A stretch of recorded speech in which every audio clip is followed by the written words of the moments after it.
Seigneur, merci, merci pour les trésors que nous partageons sur ce parcours du 7 au 27. Et nous arrivons au 19e jour, donc demain, si je compte bien, c'est le dernier.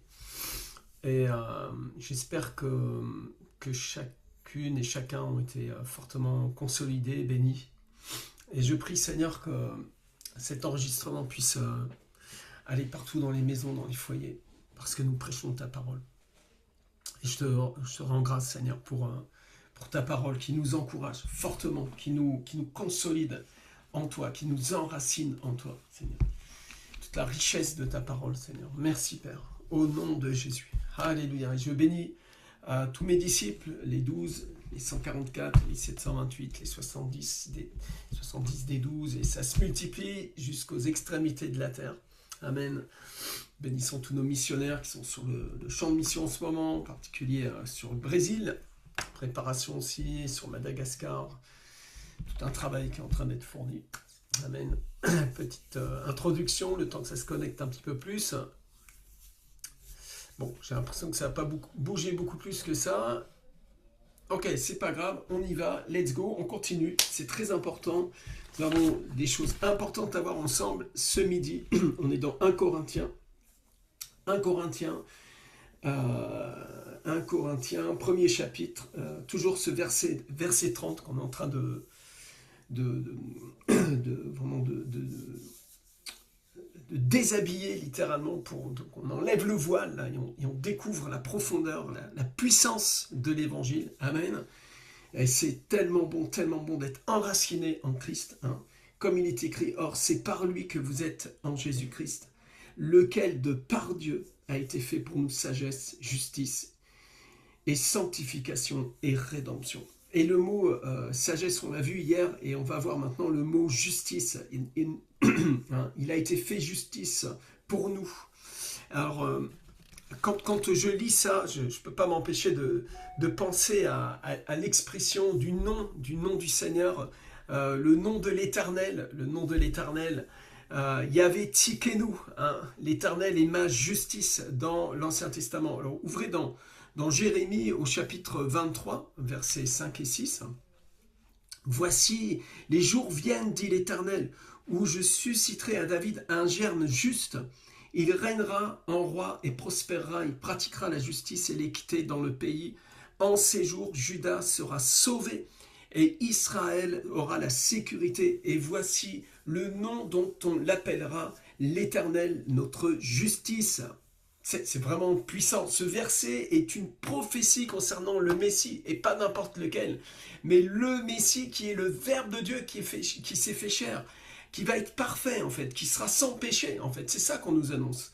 L'Éternel, notre justice. Voici le nom dont on l'appellera, Yahvé Tsikenu, l'Éternel, notre justice. Alors, il dit dans ce passage qu'il suscitera à David un germe juste. Donc le germe juste, évidemment, à l'intérieur même de l'expression, on parle de la justice, littéralement de la justice en tant que substance, en tant que réalité, en tant que légalité aussi. Il est notre justice, il est juste. Jésus, ici, dans Jérémie, au chapitre 23, versets 5 et 6, Christ, Jésus, est prophétisé et annoncé d'avance. Amen. Paul donc s'inscrit dans cette lignée prophétique, cette annonce prophétique. Jésus est notre justice, non par nos œuvres, mais parce qu'il est Yahvé Tsikenu. Voilà quelque chose qui pourrait aider les témoins de Jéhovah à réaliser à quel point Jésus est Dieu. Il est le Verbe de Dieu, il est le seul juste en fait. Il est le juste, on va le voir un peu plus loin. Donc,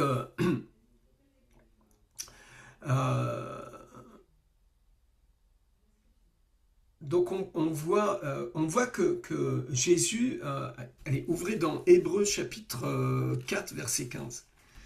Hébreux chapitre 4, verset 15. L'Épître aux Hébreux, chapitre 4, verset 15. Car nous n'avons pas un souverain sacrificateur qui ne puisse compatir à nos faiblesses. Au contraire, il a été tenté comme nous en toutes choses, sans commettre de péché. Amen. Approchons-nous donc avec assurance du trône de la grâce, afin d'obtenir miséricorde et de trouver grâce pour être secourus dans nos besoins. Christ est notre justice, donc on peut s'approcher sans crainte, sans peur, du trône de la grâce. Hein. Vous voyez que l'évangile est vraiment, c'est le message de la grâce. Et donc Jésus a vécu sans péché, Hébreux 4,15, en parfaite conformité à la loi de Dieu. Il est le juste. Tourne avec moi dans 1 Jean, premier chapitre, non, deuxième chapitre. 1 Jean chapitre 2, verset 1. Mes petits enfants, je vous écris ces choses afin que vous ne péchiez point. Et si quelqu'un a péché, nous avons un avocat auprès du Père, Jésus-Christ, le juste. C'est lui qui est juste. Il est la justice, il est le germe annoncé à Jérémie. Un germe qui sera suscité de la descendance de David. C'est lui qui est le juste. Amen.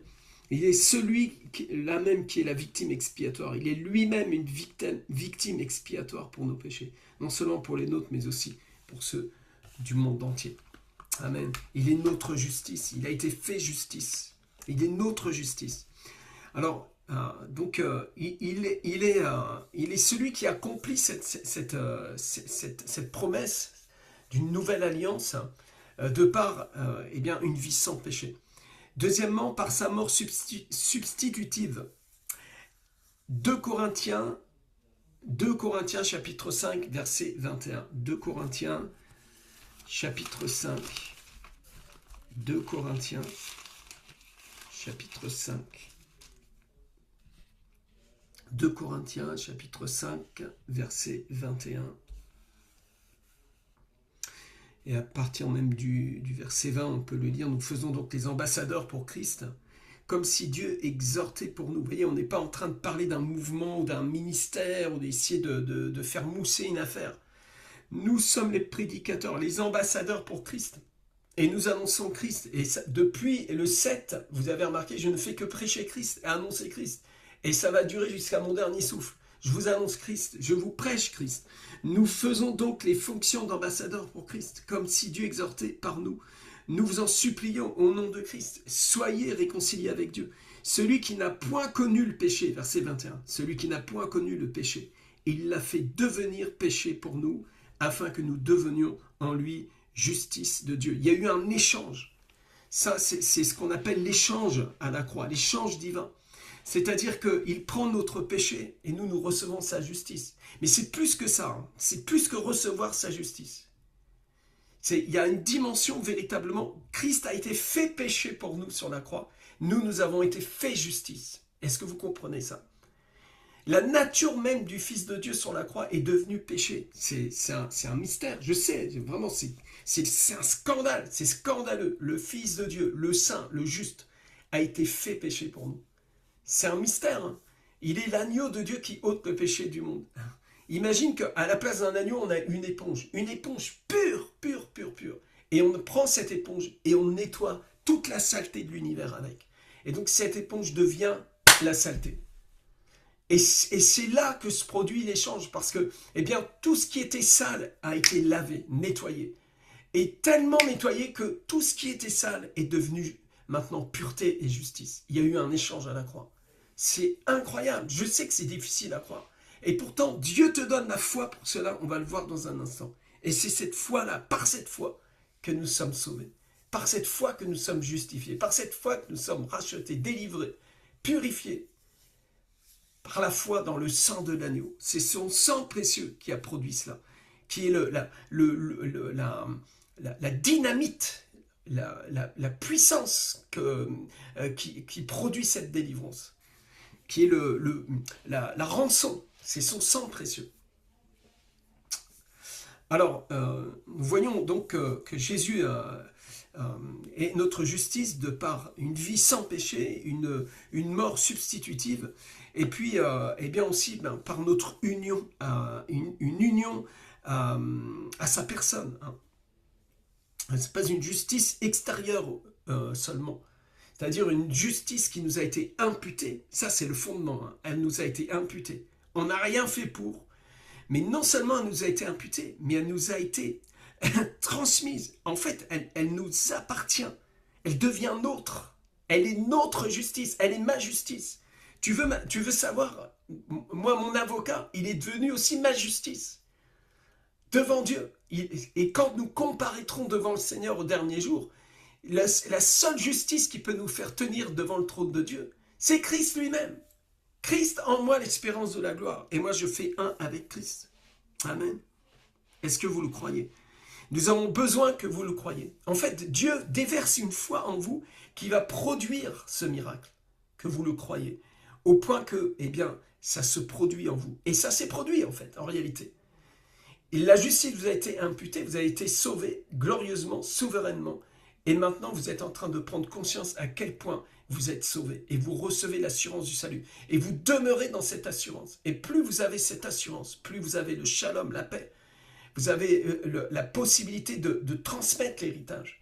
Et vous devenez un évangéliste, un propagateur de la bonne nouvelle de Christ pour toute la planète, pour toutes les nations. Et vous allez faire des disciples qui sont porteurs de cette bonne nouvelle. Amen. Alors la justice de Dieu est révélée dans l'Évangile, dans Romains au chapitre 3, verset 21. C'est pourquoi je veux insister sur l'Évangile.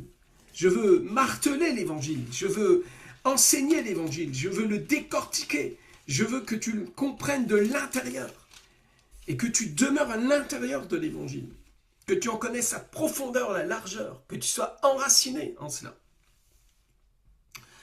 Alors, dans Romains chapitre 3, chapitre 3, à partir du verset 21, « Et maintenant, sans la loi est manifestée la justice de Dieu, à laquelle rendent témoignage la loi et les prophètes. Justice de Dieu par la foi en Jésus-Christ pour tous ceux qui croient. Et il n'y a point de distinction, car tous sont péchés, sont privés de la gloire de Dieu, et ils sont gratuitement justifiés par sa grâce, par le moyen de la rédemption qui est en Jésus-Christ. C'est lui que Dieu a destiné par son sang à être pour ceux qui croiraient victime propitiatoire, afin de montrer sa justice, parce qu'il avait laissé impunis les péchés commis auparavant, au temps de sa patience, afin, dis-je, de montrer sa justice dans le temps présent, de manière à être juste tout en justifiant celui qui a la foi en Jésus. Où donc est le sujet de se glorifier? Il est exclu. Par la loi? Par quelle loi? Par la loi des œuvres? Non, par la loi de la foi, car nous pensons que l'homme est justifié par la foi, sans les œuvres de la loi. Ou bien Dieu est-il seulement le Dieu des Juifs? Ne l'est-il pas aussi des païens?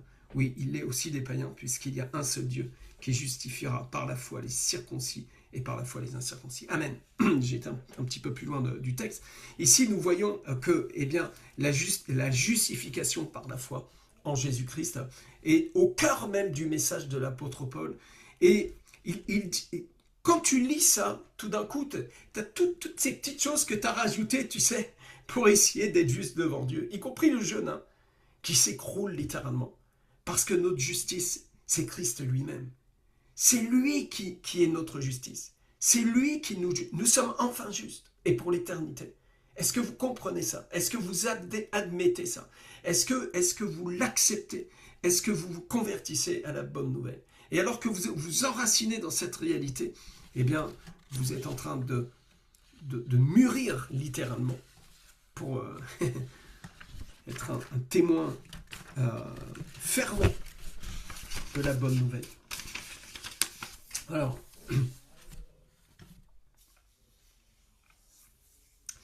donc Jésus est ce Yahvé Tsidkenu, hein, qui est notre justice par sa vie parfaite, par sa mort expiatoire, par sa résurrection qui nous justifie et par notre union avec lui dans la foi. On va lire dans Romains chapitre 4, verset 20. C'est pas un hasard que nous retombons et dans Hébreu et dans l'épître aux Romains, évidemment. Là, c'est pas un hasard du tout. Hein.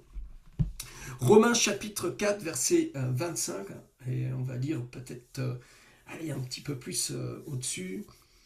On parle d'Abraham ici, verset 19, « Et sans faiblir dans la foi, il ne considéra point que son corps... » Allez, à partir du verset 18, « Espérant contre toute espérance, il crut en sorte qu'il devint père d'un grand nombre de nations, selon ce qui lui avait été dit, telle sera ta postérité.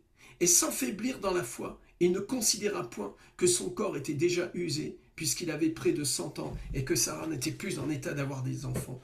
Il ne douta point par incrédulité au sujet de la promesse de Dieu, mais il fut fortifié par la foi, donnant gloire à Dieu et ayant la pleine conviction que ce qu'il promet, il peut aussi l'accomplir. C'est pourquoi cela lui fut imputé à justice. Je m'arrête là, on va continuer après. 2 points. La première, au verset 18, espérant contre toute espérance. Chouraki traduit par hors de l'espoir, il espère. C'est-à-dire qu'en dehors de tout ce qui peut être espéré, c'est le désespoir total, c'est la nuit totale. En fait, c'est sauter dans le vide, littéralement. Et lui, pourtant, eh bien, il est plein d'espoir. Il a une espérance vivante, même. Vous voyez, nous avons reçu une espérance vivante, c'est-à-dire hors de tout espoir, hors de toute possibilité, en dehors de tout ce qui peut être possible d'un point de vue humain. Eh bien, comme par exemple être juste devant un si grand Dieu. Voyez. Eh bien, Abraham, lui, a basculé dans une dimension qui est la nôtre aujourd'hui. C'est la nôtre, c'est pour nous. Regardez, il explique au verset 20, il ne douta point par incrédulité au sujet de la promesse de Dieu. Attends, il était faible, son corps était usé, sa femme ne pouvait plus avoir d'enfant, mais il ne douta point par incrédulité au sujet de la promesse de Dieu, mais il fut fortifié par la foi. Il fut fortifié par la foi est très important. Il ne s'est pas mis à faire des pompes musculaires de la foi. Ah, je vais avoir la foi, je vais apprendre plein de versets sur la foi, là, puis je vais les apprendre par cœur, puis je vais les répéter comme une grosse machine, là, et puis je vais jeûner je vais lutter contre ces pensées doutes qui sont, voilà, ça y est, Seigneur, je crois. C'est pas du tout ça. C'est pas de la pensée positive, c'est pas de se positionner, ok, bon, allez, Dieu l'a dit, il va le faire, tu vois. C'est rien à voir avec ça. Je vous assure, c'est une réalité spirituelle qui lui a été communiquée. Amen. C'est le monergisme. C'est Dieu lui-même qui lui a transmis la foi. Comme Marie. Comment cela peut-il se faire? J'en suis incapable. Je ne connais même pas d'homme. Ça n'a pas de sens ce que tu me dis. Et l'ange parle et il dit, la puissance va te couvrir. Et au moment où il parle, au moment où on est en train de proclamer, de prêcher l'évangile, vous recevez la foi. Alléluia, en Christ notre Sauveur, Christ notre Seigneur. Et votre foi, alors vous commencez à être fortifié par la foi. Et cette foi devient la vôtre. Cette foi devient la vôtre. Souvenez-vous, quand cette femme a touché le bord du manteau de Jésus, quelque chose est sorti de Jésus. Et elle a été fortifiée. Elle a senti en elle qu'elle était guérie. Son esprit lui a dit, ça y est, tout est possible. Rien n'est impossible à Dieu. Son âme a reçu l'écho du ciel au travers de son esprit. Son corps a reçu la réponse de l'autorité, de la bonté du Père, de la puissance de l'Esprit. Cette femme a été guérie non pas par une pensée positive, mais par la foi de Jésus. La foi de Dieu est entrée en elle au moment où elle a touché le bord de son manteau. Parce qu'elle se disait en elle-même, si je touche le bord de son manteau, mais même cela en fait, Dieu l'a créé en elle. Est-ce que vous pouvez comprendre ça? La vérité, c'est que vous êtes à Christ parce que le Père vous a attiré. Nul ne vient au Fils si ce n'est le Père qui l'attire. Et le Père vous a attiré parce qu'il vous a choisi, parce qu'il vous a appelé, parce qu'il vous a connu dès la fondation du monde. Et il vous a attiré. Ceux qu'il a connus d'avance, il les a appelés. Ceux qu'il a appelés, il les a justifiés. Et cette justice ne vient pas de vous, elle est imputée. Et elle est imputée par le canal de la foi. Et sur le fondement de l'échange à la croix, de l'œuvre expiatoire. Je vais le marteler. Beaucoup de chrétiens ont besoin d'être complètement, littéralement, baptisés dans cette révélation. Transformés par cette révélation. Convertis à ce message, qui est l'évangile de Jésus-Christ. Amen. Et fut fortifié par la foi, donnant gloire à Dieu. Quand tu es fortifié par la foi de Dieu et que tu as cette réponse par laquelle tu as été créé et tu commences à être à la louange de la gloire de sa grâce. Et là, il y a la puissance de la foi qui se manifeste. Alors ça va se manifester d'abord par une vie transformée, évidemment, une transformation de vie, hein, mais aussi eh bien, une pleine révélation, une pleine conviction, une assurance du salut. Amen. Et puis, évidemment, aussi, eh bien, par des fruits, les fruits de l'esprit. Les fruits de l'esprit qui sont aussi la foi qui produit les miracles. La foi étant la ferme assurance de choses que l'on espère. C'est pourquoi à la Convention, on va vivre encore des miracles de conversion, mais aussi des miracles physiques, de délivrance, de guérison, de restauration physique, de l'âme, parce que le Seigneur est vivant et il est fidèle et il manifeste sa gloire là où nous sommes assemblés, d'où son nom est au milieu de nous. Alors nous voyons que, eh bien, Abraham a reçu une pleine conviction. Et je sais exactement ce dont nous parlons ici. Combien de fois, tu sais, j'ai exercé le ministère, et tout d'un coup, c'est comme si on me fait une piqûre à l'intérieur, et j'ai une conviction qu'un aveugle va être guéri. Mais c'est obligé que ça se produise, en fait. Il n'y a aucun problème. Il n'y a pas un nombre de doutes. Tout don parfait, excellent, descend d'en haut du Père des Lumières, chez qui il n'y a ni changement, ni nombre de variation. Et je sais. Et ça se produit. Pourquoi? Tout simplement parce que Dieu est là. Parce que Dieu est Dieu. Et qu'il est fidèle à qui il est. Il est exactement ce qu'il a dit qu'il est. Et cette foi, eh bien, elle t'est, comment dire, impartie. C'est un don, mais c'est aussi un fruit de l'esprit qui habite en toi. Christ en toi, l'espérance de la gloire. Et il a une foi assez grande pour ressusciter un Lazare. Et c'est ça le truc. C'est quand on essaie de le faire à sa place. Et c'est pourquoi nous portons ce trésor dans des vases fragiles, afin que cette grande puissance ne soit pas attribuée à nous, mais à Dieu seul la gloire, à lui seul, qui est la source de toute bénédiction. Il nous a bénis de toute bénédiction. Vous comprenez? Ce n'est pas des combines religieuses qui produisent cela, mais c'est Dieu lui-même qui règne et qui manifeste sa gloire. Amen. Alors au verset 23, il dit, donc verset 22, c'est pourquoi cela lui fut imputé à justice. Souvenez-vous, le mot imputé, c'est un mot légal. C'est quelque chose que vous ne méritez pas, mais on vous l'impute. On vous le donne comme étant, voilà, on considère que voilà, c'est un acte de justice qui n'a rien à voir avec qui vous êtes, en fait. Ça, on vous fait grâce, mais plus que ça même. C'est plus que ça. C'est plus que vous pardonner et vous faire grâce. C'est littéralement vous justifier, c'est-à-dire faire comme si vous êtes transformé comme une personne qui n'a jamais commis aucune faute devant Dieu. Et plus que ça, vous êtes transformé en justice. Je le répète, cet échange est très important, c'est très très très fondamental, ça détruit énormément de religiosité, énormément de choses qui ont été rajoutées au christianisme. Quand vous avez compris cela, quand vous êtes tourné vers ça, quand vous comprenez l'échange à la croix, quand vous comprenez qu'il a été fait péché et que vous avez été fait justice, votre nature maintenant est justice. C'est pourquoi l'apôtre dit nous sommes justice de Dieu sur terre. Ce sont des mots très très très forts. Vous êtes le sel de la terre, mes amis. Vous êtes la lumière des hommes aujourd'hui. Et il y a la sainteté en toi. Il y a la justice en toi. Et elle porte un nom, c'est Christ. Alors au verset 23, mais ce n'est pas à cause de lui seul qu'il est écrit que cela lui fut imputé. C'est encore à cause de nous à qui cela sera imputé. À nous qui croyons en celui qui a ressuscité des morts, Jésus notre Seigneur, lequel a été livré pour nos offenses et est ressuscité pour notre justification. Voyez le verset 25, vous retrouvez ça. Il a été fait péché afin que nous soyons faits justice. Vous comprenez? Est-ce que vous comprenez ça? La prochaine fois que tu fais la Sainte Seine, souviens-toi des mots qui sont sortis de ma bouche. Souviens-toi des enseignements des apôtres. Amen. Les apôtres nous ont enseigné cela. C'est ce qu'ils ont prêché. Ils ont prêché la bonne nouvelle et après ils ont enseigné la bonne nouvelle, enseigné l'évangile. Étant donc justifiés par la foi, nous avons la paix avec Dieu par notre Seigneur Jésus-Christ, à qui nous devons d'avoir eu par la foi accès à cette grâce. Nous lui devons, monergisme, nous lui devons d'avoir eu part par la foi à cette grâce dans laquelle nous demeurons fermes. Amen. Et nous nous glorifions. Alléluia. Dans l'espérance. Alléluia. De la gloire de Dieu. Quelle bénédiction. C'est un message magnifique. Franchement, je voudrais que chaque disciple entende la vidéo entièrement. Entièrement. C'est vraiment dommage. Il y a des gens, ils regardent la vidéo, ils regardent 2 minutes et puis ils s'en vont. Écoute tout le message. Et prends ce message. Prends-le entièrement. Amen.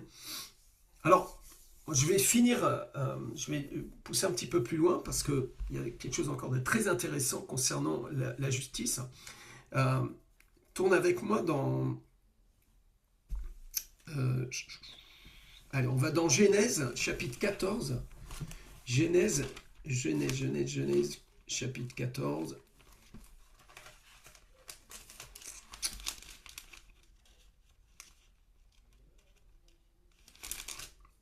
Genèse, voilà, chapitre 14, versets 18 et 20. 14, versets 18 et 20, à partir du verset 10. Après qu'Abraham fut revenu vainqueur de Kédor Laomer et des rois qui étaient avec lui, le roi de Sodome sortit à sa rencontre dans la vallée de Chavé, qui est la vallée du roi. Melchisédek, roi de Salem, fit apporter du pain et du vin. Il était sacrificateur du Dieu Très-Haut. Okay.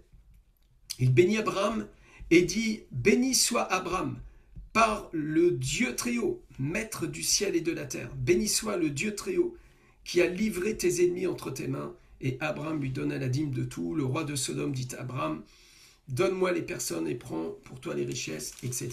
On va retrouver ce Melchisédek maintenant dans l'épître aux Hébreux. Attends, je cherche mon passage.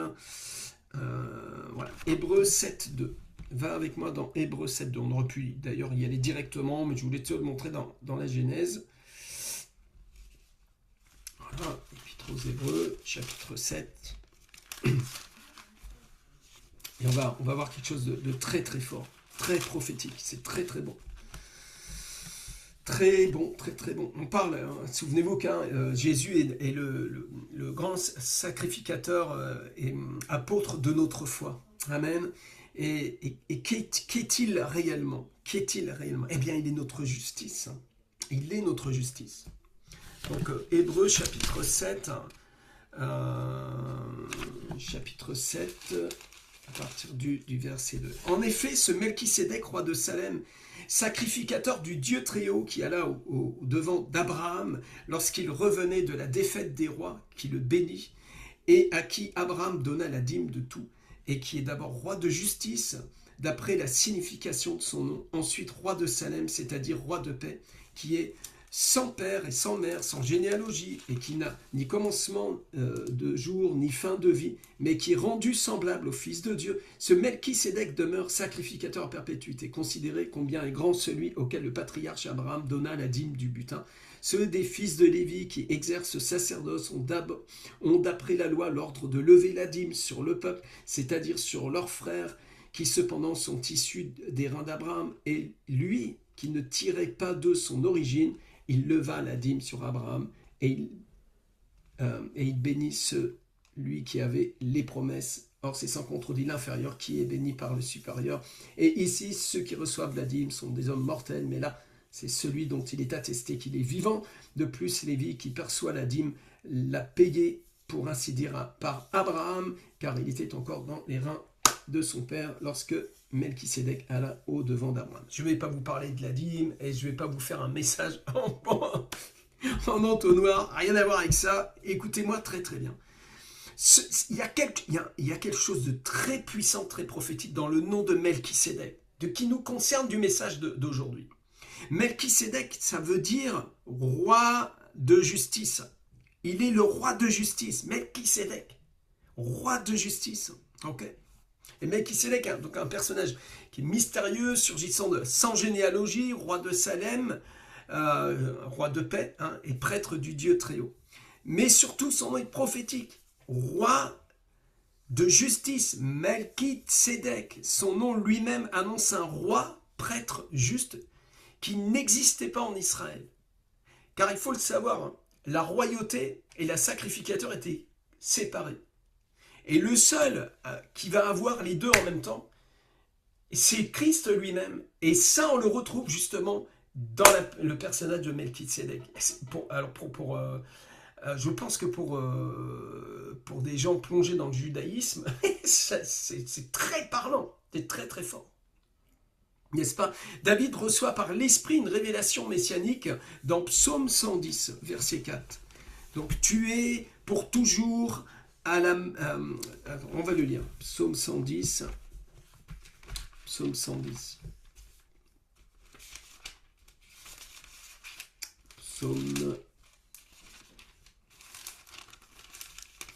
Le psaume 110.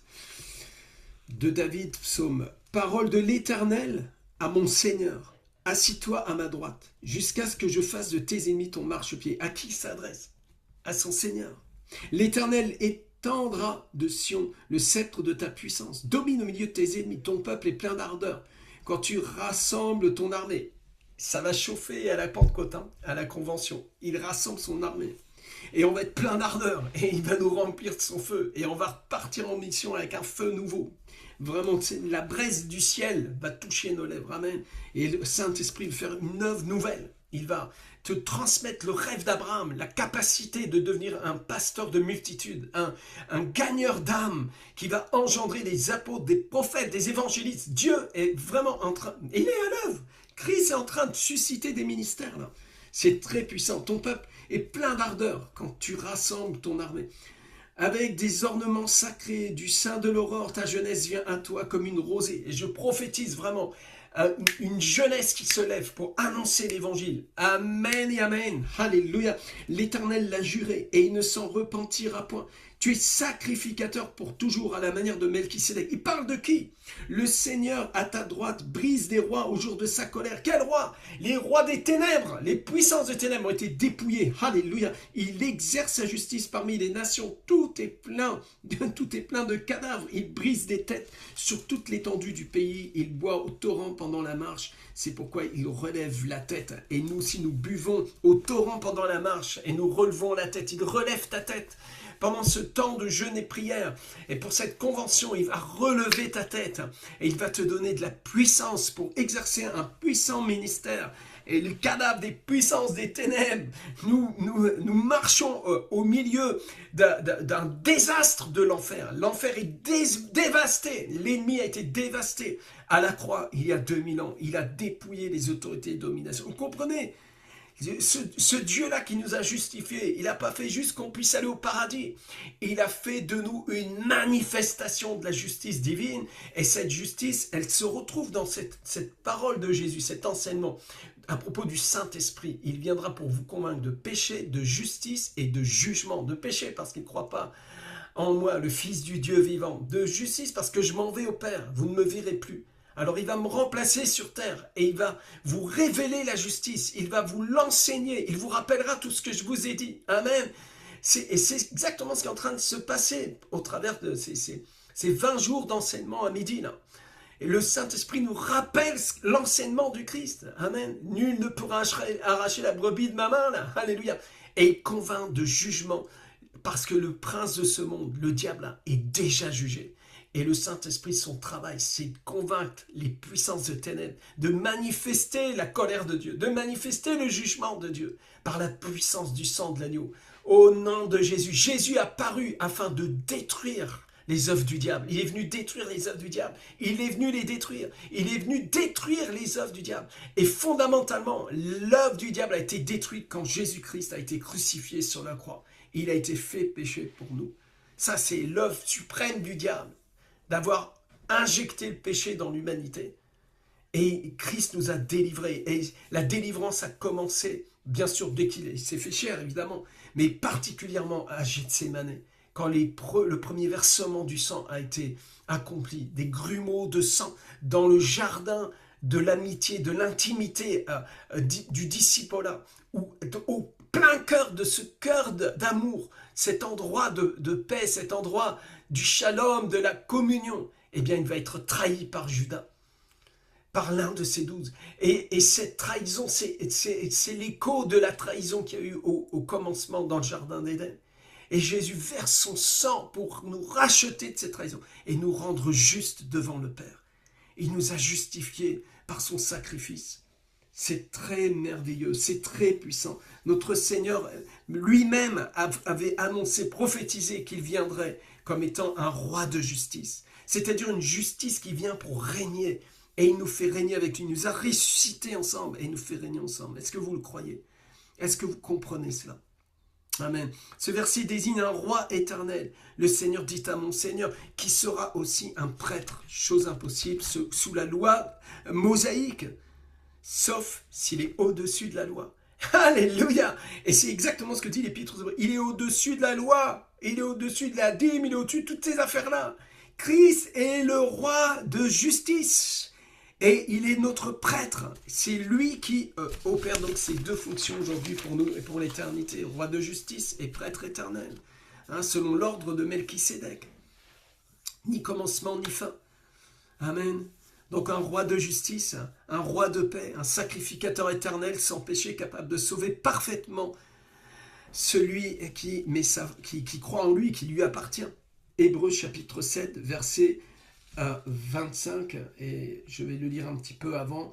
Jésus est par cela même le garant d'une alliance plus excellente. C'est sur ce message-là qu'a éclaté le réveil d'Écosse, il faut le savoir. Hein. C'est la révélation du verset 22. Hein.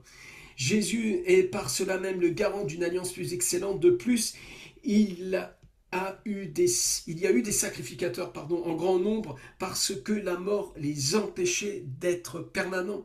Mais lui, parce qu'il demeure éternellement, il est ta justice éternellement, il est notre justice, il a été fait notre justice éternellement, possède un sacerdoce qui n'est pas transmissible. C'est aussi pour cela qu'il peut sauver parfaitement, c'est pour cela aussi qu'il peut sauver parfaitement ceux qui s'approchent de Dieu par lui, Christ. Amen. Étant toujours vivant pour intercéder en leur faveur. Notre Jésus est vivant. Alléluia. Et on va avoir une rencontre avec lui à la convention de la maison de prière pour toutes les nations, Pentecôte 2025, la 8e. Ça va chauffer littéralement une rencontre avec le Fils du Dieu vivant. Il nous convenait en effet d'avoir un souverain sacrificateur comme lui, saint, innocent, sans tache, séparé des pécheurs et plus élevé que les cieux, alléluia, qui n'a pas besoin, comme les souverains sacrificateurs, d'offrir chaque jour des sacrifices, d'abord pour ses propres péchés, ensuite pour ceux du peuple, car ceci, il l'a fait, écoutez bien, il l'a fait une fois pour toutes en s'offrant lui-même. Alléluia. Quand nous faisons la Sainte Seine, on ne fait pas un sacrifice à nouveau. Non. Quand nous faisons la Sainte Seine, nous célébrons ce qu'il a fait une fois pour toutes en s'offrant lui-même. Nous rappelons ce qu'il a fait pour nous. Voyez.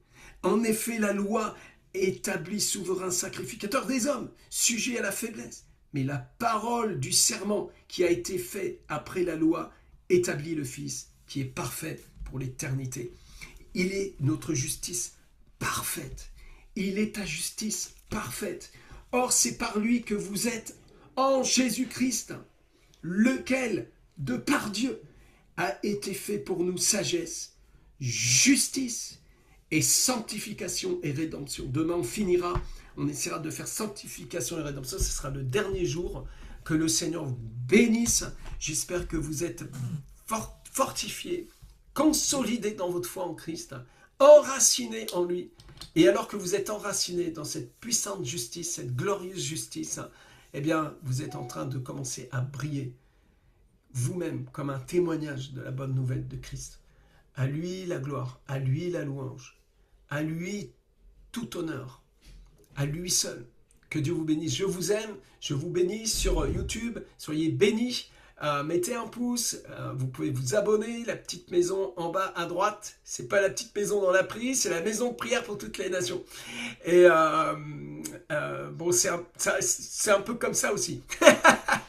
Et puis, mettez un commentaire et surtout, partagez le lien. Vous pouvez mettre le premier lien de la playlist. Vous faites un copier-coller dans la playlist et puis vous partagez avec vos amis et surtout les leaders là, de la NPN, s'il vous plaît. Entraînez vos disciples à entendre ce message. C'est très important que nous travaillions ensemble. Amen. Que Dieu vous bénisse. Shalom, la paix du Seigneur.